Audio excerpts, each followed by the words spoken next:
to my water signs Cancer, Scorpio and Pisces. This is the Scorpio lunar eclipse. You'll find the timestamps for your rising sign listed below. Hello Cancer rising, welcome to your horoscope for the final Scorpio lunar eclipse happening on the 6th of May at 3:36 a.m. if you're in the southern hemisphere with me. Now this is coming to you live from the middle of eclipse season. So we've just dealt with that solar eclipse in Taurus. No, it was in Aries actually. Forgive me.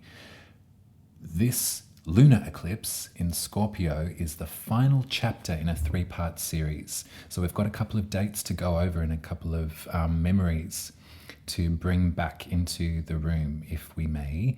So I want you to think about the 16th of May, thereabouts, of last year.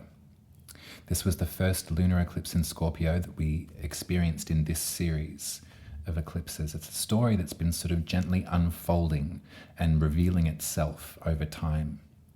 Now, for you, Cancer, Scorpio rules your 5th house, which is where we express ourselves. It's where we develop a relationship with creativity and with joy. And it has a lot to do with our relationships with children, if you have them, or, the inner child is probably a universal sentiment for the 5th house. It's our relationship with ourselves when we were much younger. And when there's an eclipse, there's a power outage. There's an infiltration from the galaxy on our current path. The journey that we've taken with these in this area of life, or the story that's unfolding in this area of life, has an interception with the eclipsing moon. And so normally at a full moon in this house, there'd be a moment to release the emotions that you need to in this area and to kind of almost witness like a culmination of hard work. This is there's something stepping in the way, or there's something that is grabbing you by the hair and making you look at what is being revealed. What happened a year ago? If you keep a diary, if you keep a journal, it might be worth tracing back to those entries about a year ago. And if there was a moment of, if we're talking creatively, it could have been like a burst of inspiration. It could have been something that you hadn't expected that sort of brought itself to the fore. It could have been, it could have been like a recurring memory that sort of revealed itself to you in sort of blinding clarity. There may have been something that kind of, potentially like triggered your memory and kind of made you sort of witness yourself as a young person and aided you in your sort of relationship with that version of yourself. If you've got kids, it could have been something, a roadblock, or something that came out of the blue in regard to your children and the way that you relate with them. You can see, there's a definition for each house that is sort of overarching and quite vast. And so I am going to put together a body of work that describes specifically what each of these houses mean. And forgive me if I'm sort of jumping from here or there or whatever. There's a lot of maybes, there could be's in this kind of work. I think because it is eclipse time, I'm going to pull some tarot cards now and I'll let them tell the story. But I think the best advice that I can give you, so I'm just going to flip that one around, is to look back over your diaries, if you keep them. Have a look at what was showing up for you in life this time last year, and consider this final eclipse as like the 3rd chapter to that story. There might be a culmination, there might be some closure finally, that you can experience and enjoy.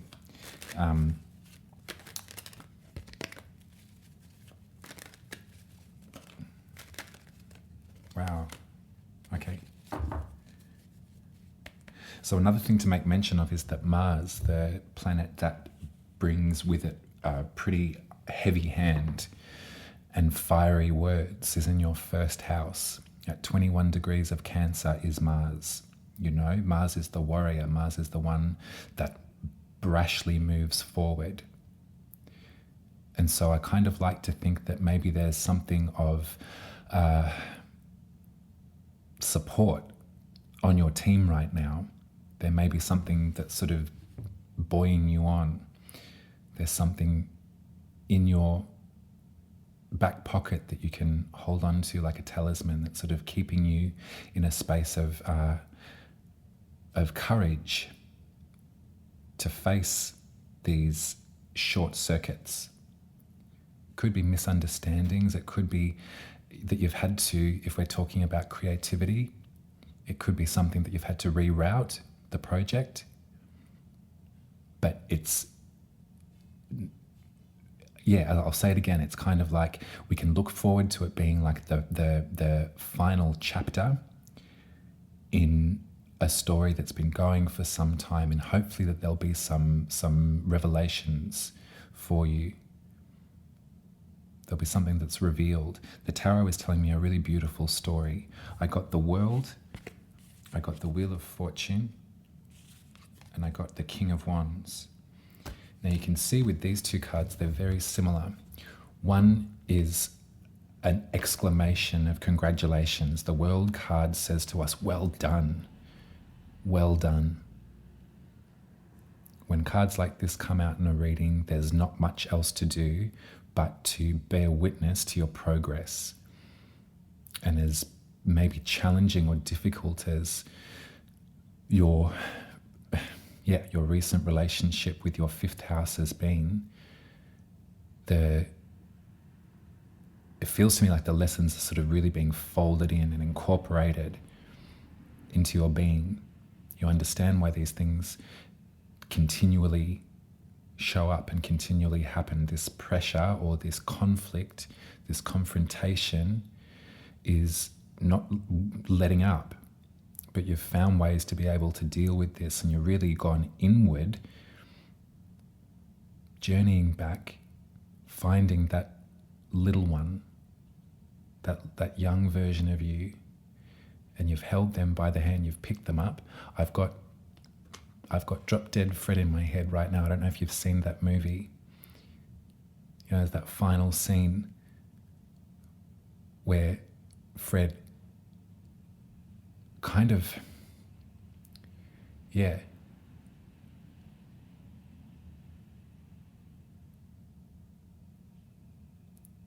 Fred leads Phoebe Cates through the brambles, through the conflict with the bitch mother and with the boyfriend. He deflates the car, and there's the little version of Phoebe that's all wrapped up in tape, and finally she's unpicked from the tape. This is the image that I see for you, Cancer. I'm not sure if you've seen that movie, and I could just be speaking a whole bunch of gobbledygook. But this eclipse is, I feel that this is the final confrontation. And if we consider the fifth house, specifically in this reading, as the realm of the inner child, the realm of the young version of you. Because think about it, Scorpio is pretty intense, you know. There's a depth to plummet in Scorpio. There's a lot to be revealed, to be dredged up from the past, from before, and to be looked at with a different lens, with a clarity. In some ways, I kind of feel that Mars in your first house is like Drop Dead Fred, you know, guiding you back. You're safe at this time with Mars in your company to do so. There's a bravery here with Mars.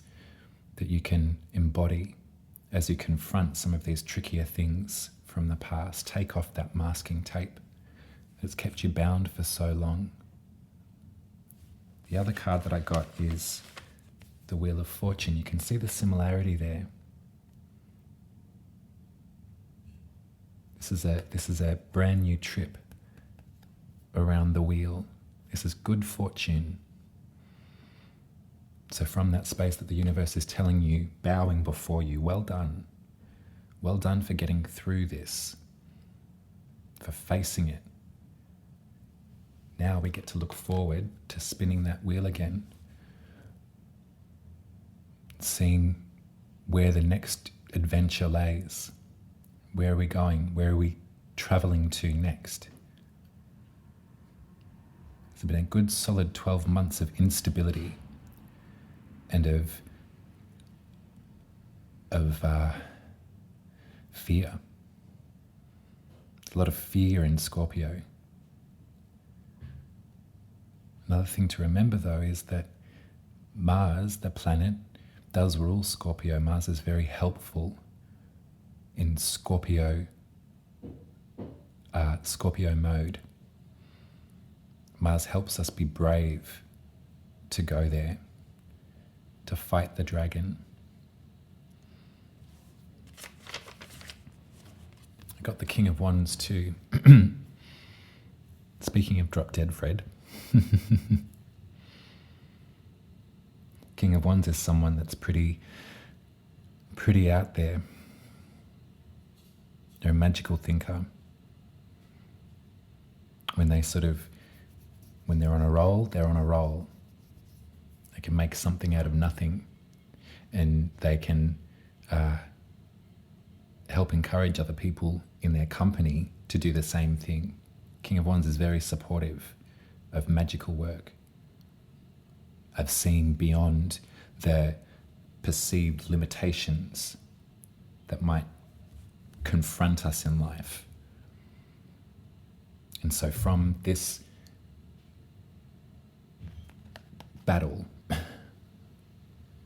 face to face with stories from the past, repetitious disappointment, repetitious bad behavior in relationships, or a feeling of not being, a feeling of limitation, not being able to express yourself, fearing that you can't express yourself. And if you do, then you'll be caught out, you'll be found out, or you'll be thrown out, ostracized. It takes courage to move beyond that fear. It really does. You're doing that, Cancer. You're nearly there. You've nearly done it. That wheel's waiting for you to give it a spin. And I think that you'll probably have a think after you've listened to this reading of who this King of Wands might be. Who can you think?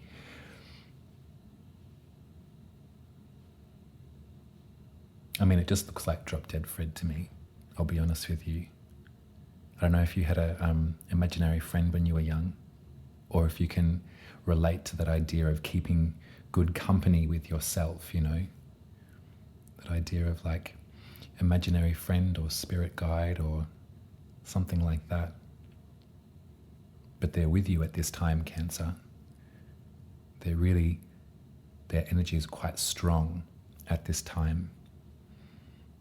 And so whatever further battle we must face in the 5th house at this eclipse, whatever else is dredged up, it could be in relationship to when you were little, could be in relationship to the next generation, a sense of creativity, a sense of self-expression, you know, an area of joy being short-circuited. Or the lights have gone out at the party. You're not alone, Cancer. The King of Wands is your Drop Dead Fred. That's your reading. Yeah, that's your reading.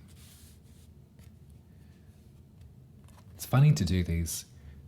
I sort of prepare these readings like the week the week prior, I sort of try and get them published with enough time to listen to and then kind of absorb, and maybe you might listen to it again on the 6th as well. But for me, it's sort of like, it's like this is, I guess, I'm sort of in the middle of eclipse season for myself right now, so I'm feeling a bit like I'm short-circuiting. I am feeling a bit here and there.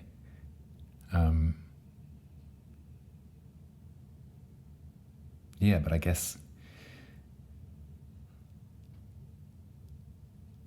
I guess we'll see what happens, and we won't fear it. We won't dread it.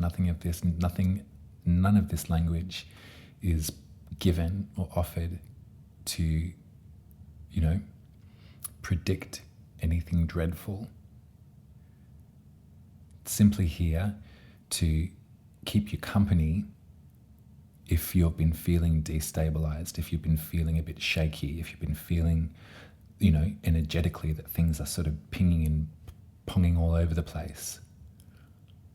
These readings are here to let you know that you're not the only one,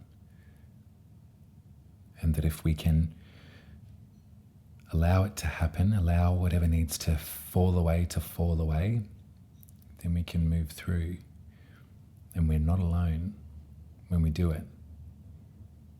We've got a friend.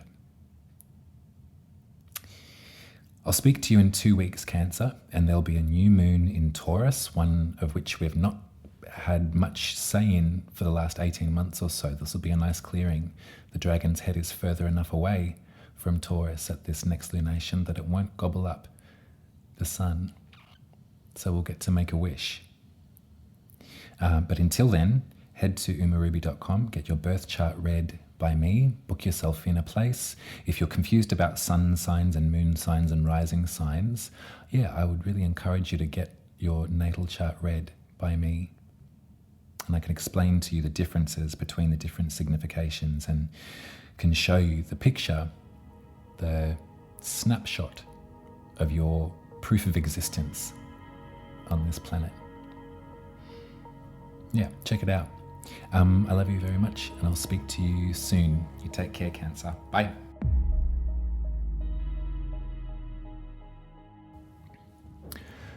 Hello, Scorpio rising. Welcome to your horoscope for the lunar eclipse in Scorpio, happening on May the 6th at 3:36 a.m. if you're in the southern hemisphere with me. This is for you, Scorpio, and this is probably, consider it like the 3rd chapter in a journey. So first cab off the rank, I'd like you to cast your mind back to a year ago. To May 16th was the date specifically, but there has been some kind of shedding for you on a really internal level. There's been kind of like, it feels like a reckoning. There's been a battle that you've been engaging in, perhaps somewhere that lays a little bit deeper than your personality, that's been sort of lingering on like a soul level, a spirit level. There's been a rumbling. Lunar eclipses always take something away. They tend to take something away. There tends to be a shedding that occurs that feels like it's out of our control, that feels like there's sort of a interception from the cosmos, from our outside environment. And they can be quite confronting. And I would imagine that probably over, let's say, the last 18 months, there's been a bit of a dance between your sense of self, your sense of inner knowing, your mission statement, and your nearest and dearest relationships, those that you adore and admire and would say are part of your inner circle. The dragon's head and the dragon's tail have been in Taurus and in Scorpio for 18 months. And this is the final eclipse in Scorpio of this series. So I imagine that somewhere around May the 6th, Doesn't have to be so specific as that, these reverberations can, think of it like think of it like a wave, It's like an impact, and then there'll be a ripple effect as the months go by. But I imagine that there's something stirring within you, Scorpio, that's becoming more and more and more difficult to ignore. And there's been a sense of urgency in perhaps your relationship with your spirituality. There's been something that is rapidly becoming hyper aware. You're becoming hyper aware of. There's a mode in which you used to operate, and there's definitely a way that you used to relate to life. There was a station, you might say, that, like since last year, it's been a 12-month period of integration. Things have really changed in your environment for yourself and for those that you care about. And I've got to say, I'm quite proud of you, Scorpio, for going the distance, for really seeing it clear. It's not easy to have these points of eclipse in our first and our seventh houses. So it can be very confronting, but I think you're one of the ones to go the distance, I think that if we think about one of your great abilities, one of your major talents is to go there, There's a tarot card, the Six of Cups is the card that's being hit at this eclipse. So I think if you think back to 6 months ago, there was a solar eclipse in Scorpio, and it hit the 2-degree point of Scorpio, and we talked about the Five of Cups, which had us face to face with the feeling of grief and loss. The Six of Cups is nostalgia. It's almost like a sort of journey back to the past, to past emotional states, and enjoying the tenderness of nostalgia. I know there's a lot of advice not to live in the past, and there's a lot of advice to move on and to roll with the punches and to go with it. Don't look back, all of that kind of thing. But the Six of Cups is always a reminder of the comfort that we can feel when taking a trip down memory lane. And maybe this might be a journey that you go back and pick up the pieces of yourself that perhaps have been set down or been discarded over time. From my experience, one of my major lessons over these last years has been to develop a friendship with who I used to be when I was much, much, much, much, much younger. Back in those days, I was free to be myself. I was free to act on my impulse. I was untethered by judgment or the constraint of boundary that sort of over time kind of built up. There was a bit of a heavy leather jacket that I wore to keep myself safe, to keep my vulnerability safe. Now for you, Scorpio, this is definitely, with your exoskeleton and your stinger, you are protecting something quite vulnerable. And so I wonder if at this eclipse, if there's an opportunity to lay bare some of that vulnerability, to go back and to be a little bit more gentle with the parts of you that deserve it. I'm going to pull some tarot, I think, because, we can never really predict, or who knows how this will play out, Eclipse time is always a bit destabilizing. Life is destabilizing, depending on how you live it.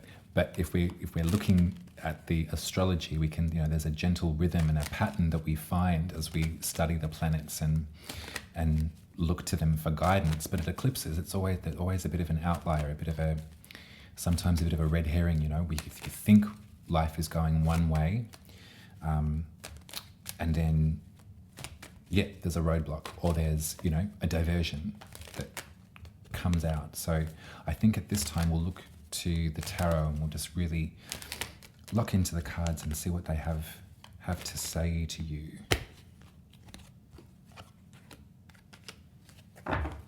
Yeah, how about that? I got 2 Scorpio cards, so that's nice. Yeah, I feel that there's a major rerouting that's happened for you, Scorpio. There was one way of being, or there was one pathway that you figured was really clear and really direct, and there were signposts, and everything was laid out and planned. And as intangible as it was, you were really committed to that pathway, and you thought to yourself, yeah, this is what I should be doing. This is where I'm going. I've read the signs. I'm ready to do this. But unfortunately, couldn't account for that grief, those memories to rise up and punch you in the face again. Maybe it had something to do with this pathway. There was something that you were maybe resisting against. There was something you were maybe trying to avoid with this new journey or this new direction. That if I go this way, if I follow this flame, then that will, I'll avoid this which I can't quite look at. It's funny with eclipses because they tend to not rub your nose in it, but if there's something that you are avoiding or not looking at or trying to shove down that's unresolved, eclipses sort of dredge it up. And so isn't that interesting? We've got the 7 and the 5. So I said that 6 of Cups is where the moon is. It's right in the center of these 2 cards. I think that we can probably look to the 6 of Cups as a bit of gentle advice, We can't get to the 7 from the 5, to pull ourselves up from the 5. The 6 can be really important. Those fond memories, that gentle gaze back into the past. We can't live there. We can't live in the past. But we can hold it in some kind of reverence. We can think back fondly, to those that we've loved and are with us no longer. It's always a nice place to go and visit. I think I'm learning more and more about the importance of the journey backwards as well as forwards. I woke up, I've told this story a couple of times, I'll tell it again. I woke up this morning with a very vivid conversation in my head. Wouldn't stop. I've got quite an overactive mind, and I'm always in conversation with myself or others. And it's not uncommon for me to wake up with, mid-conversation already chatting away in there. It can be a bit annoying sometimes. Sometimes there's a real important message in there. And this morning I had this vision of the earth. I was almost like a bird's eye view. I could see the earth moving around the sun and the moon moving around the earth, and all of these circles, this sort of cyclical shape being formed by everything, everything in its sort of undulating roundness. And there was a very clear voice in my head that said, time isn't linear. And so I think that that's probably the best advice that I can muster for these readings, particularly mid-eclipse season, is that when we, if we consider life so on the straight and narrow as like a beginning, a middle, and an end, we can start to sort of like dread the future because we're sort of like, we're on this track, no looking back, forwards, always moving forwards, what's approaching, especially if we're unsure of what's to come, if we're not, the plans didn't work out, or we don't have a greater plan, or we thought that we were going somewhere with someone and that's not happening anymore.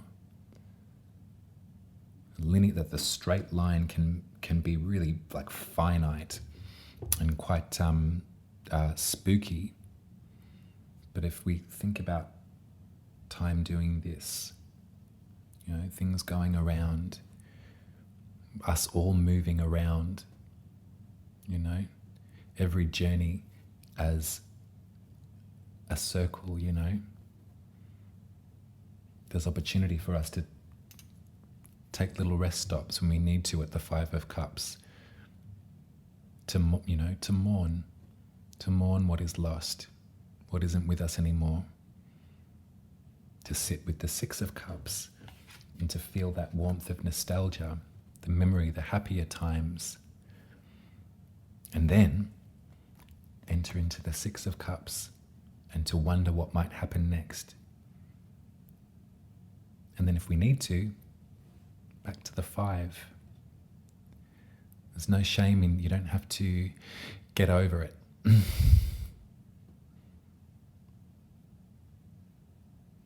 You don't have to get over it. Some things we take with us. Some things were really important to us. And sometimes the ritual of paying our respects and of leaving an offering in the past helps us to continue, helps us to go on.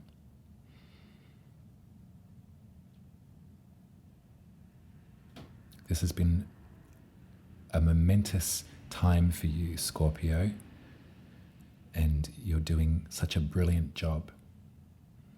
You're doing a really brilliant job.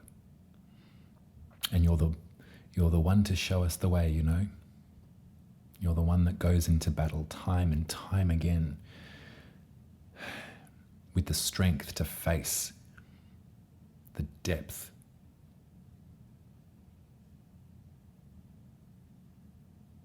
And so at this eclipse, whatever may happen,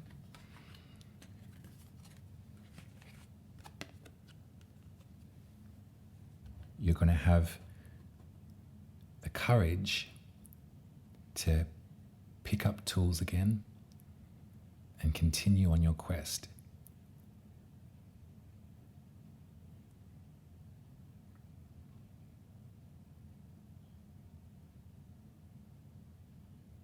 The magic that you're making through all of this, you're going to look back on and you're going to be really proud of yourself that it was through this time, through this period of eclipses in Scorpio.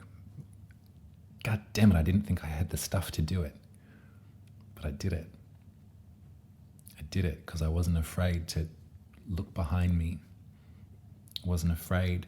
I wasn't running from the past, frightened of the future. I wasn't running aimlessly in a straight line trying to get to anywhere than where I am right now. I had the courage to look back. I had the courage to grieve, to feel sadness, to recognize that this is not a permanent state, but it's an important one to enter back into from time to time. The tarot teaches us that there's a season for everything. Astrology does too.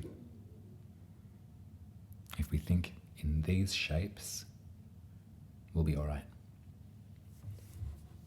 And we'll get through it, and we'll go through it again and again. Take care, Scorpio. Yeah, you're going to be great. You're going to be just fine. And you should be really proud of yourself. Head to umaruby.com and you can get your birth chart read by me if you've not already. If you're confused about sun signs and rising signs and moon signs and all of the different sorts of house language and stuff, it can get a bit dense. So if you've got an interest in astrology, book yourself a birth chart reading. I'd be more than happy to take you on a trip around your own chart and to point out the different planet significations and the different resonance that each of the signs hold for you. Yeah, do it. I'd love to meet you. I'll speak to you in 2 weeks, and we're going to have a new moon in Taurus. So this is going to be a nice stopgap on this journey of eclipses. There's going to be space and room enough for the moon to become fresh and new in your 7th house of relationships. A little place to make some magic, to make some wishes, to call in your next partnership, your next friendship, to say thank you with grace for the people that you hold nearest and dearest. So we'll do that in 2 weeks. I will speak to you then. Bye.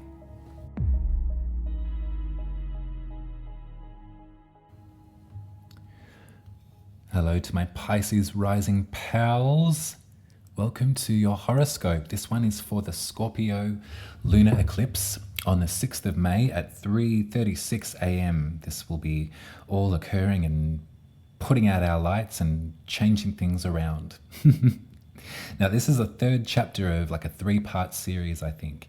So the first inclination of what this might mean, or the first occurrences that happened in our lives, happened on like the 16th of May of last year.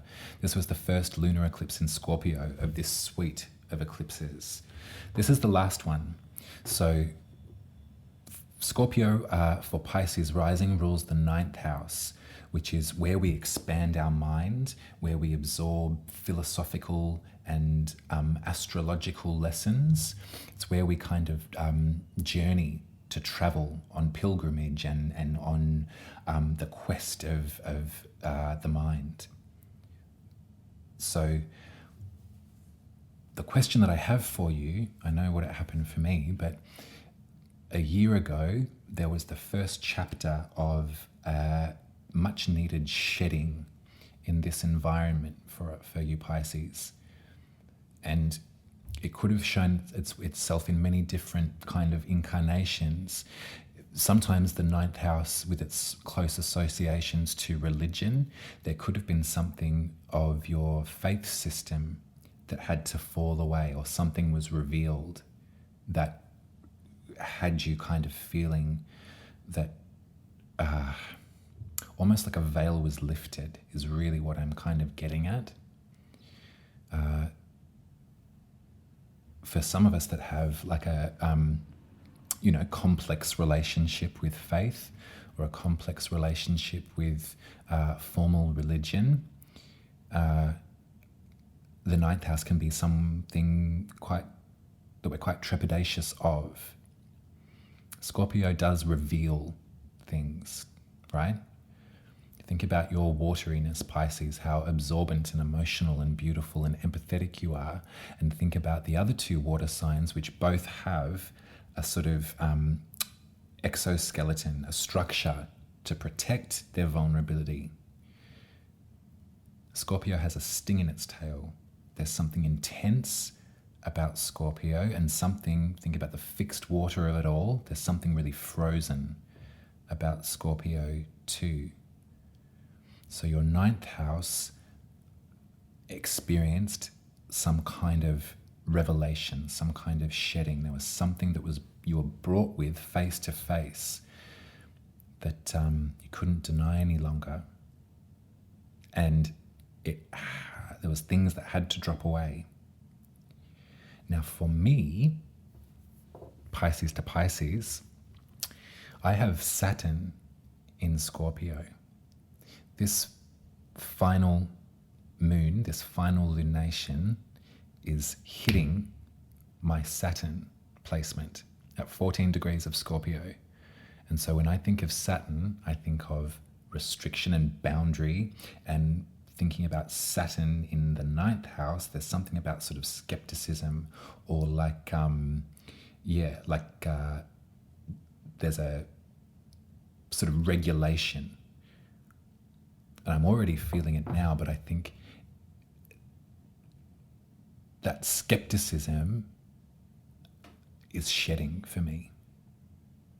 And as I engage in further study with astrology, as I develop my language and my translation of the stuff,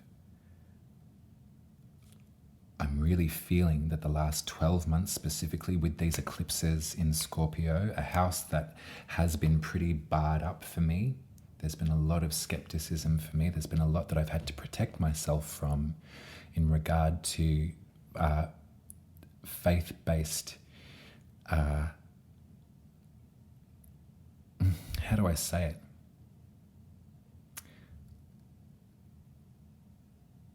Yeah, I've had, how do I,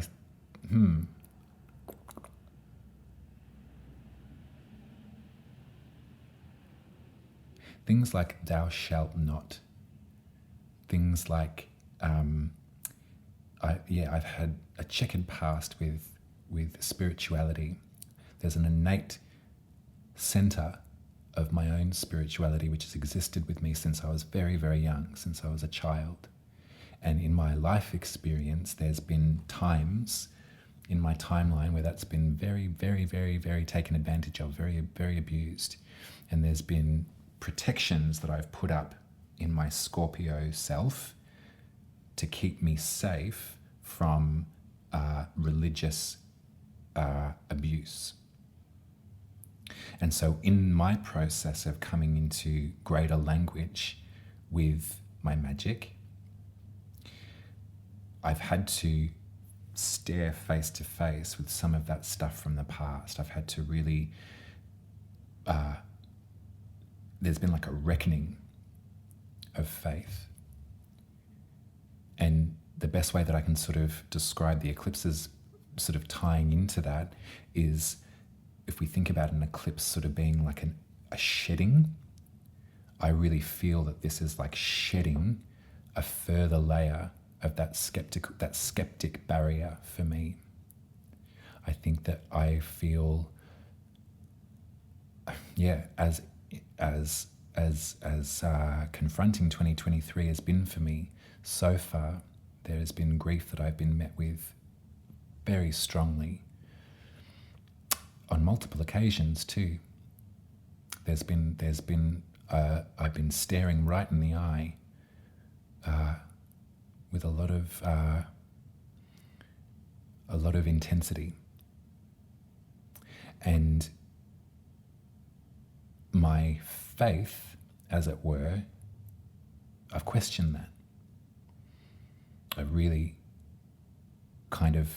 there's been a couple of times where I've been going to make this sort of work. I've been trying to, find the pathway into my spiritual practice amidst this external grief, and have come face to face with that skeptic. I also have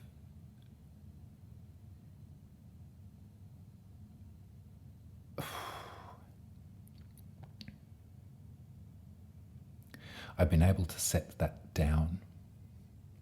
And I've also, in tandem with grappling with that dragon, that beast, I've been provided the doorway into a space of protection and initiation. I feel really now more than ever so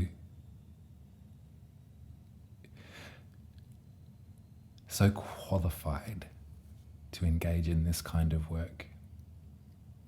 And I feel really free to be myself. And I feel really free of my past. And I understand where some of that abuse came from. Can't understand it all, but I understand where some of it came from. Fear. I think that human beings long for hope, for faith, something that they can imagine is separate from themselves, that's bigger than themselves, a pathway that does wrap us all up and include all of us. For a Pisces, this is the most, it's It's the most important part of life, and it's also the part that leaves the door open to absorb all of it, you know, not just the good stuff. We're vulnerable. And it can really hurt to be so misunderstood or so taken advantage of. But I wonder over this past 12 months, Pisces, if you've been able to recognize that and you've been able to separate what has gone before or how you've been judged and how you judge yourself and how you believe in yourself. And when you do, I hope that this eclipse brings with you, or brings to you, another wave of release, another wave of letting some of that guilt run off your back. That if it's magic that you seek, then you can do that. And if it's comfort that you find in the company of animals or the trees or the ocean or music, then you can do that. You can ritualize your life again. I'm going to pull some tarot cards, I think, Pisces.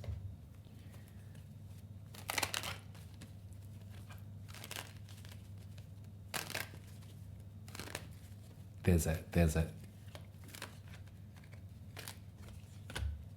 faith restored coming your way. I can really feel it.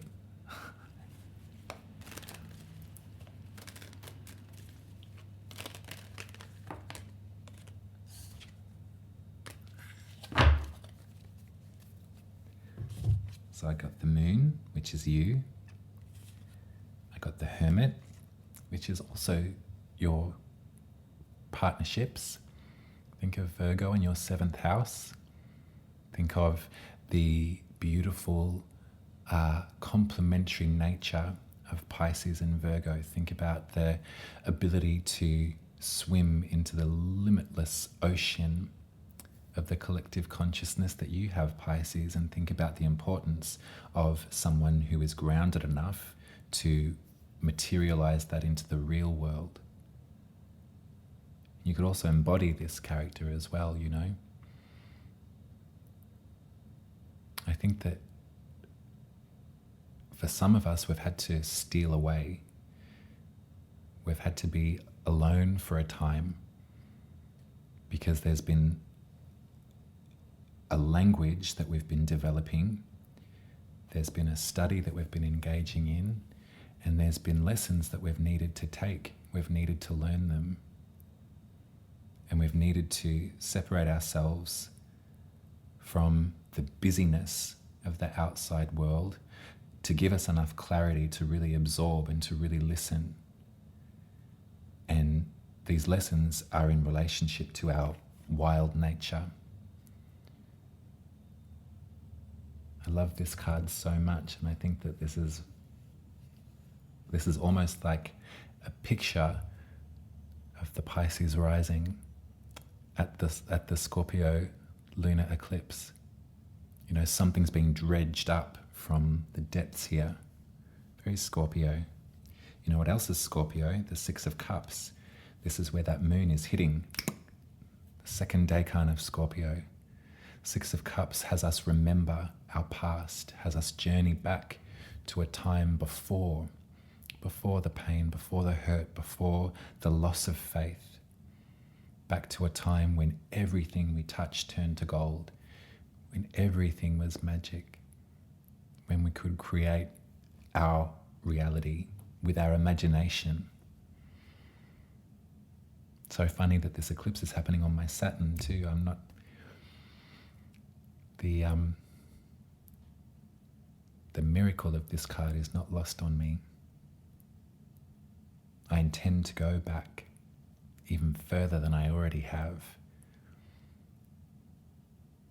and to play in the sand with my 4-year-old self, to draw circles around all of the eyes of all of the family photos, to stick money to the walls like I used to talk to my animals, my dogs, to have full conversations with them, to protect those that I love when things get tricky. I do that with magic. We did it then, we do it now.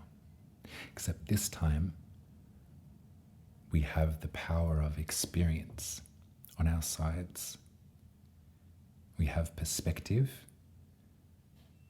and we have a recommitment ceremony to ourselves, to our magic, and to our commitment to life.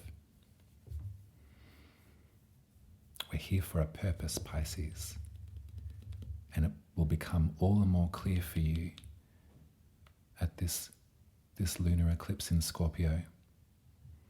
The third chapter, the culmination of a journey, the fruits that we've been laboring towards, tending to, the growth. I've taken this time away for a purpose, Pisces, and it's about to reveal itself to you in ways that you can't quite imagine yet. So go back and find yourself.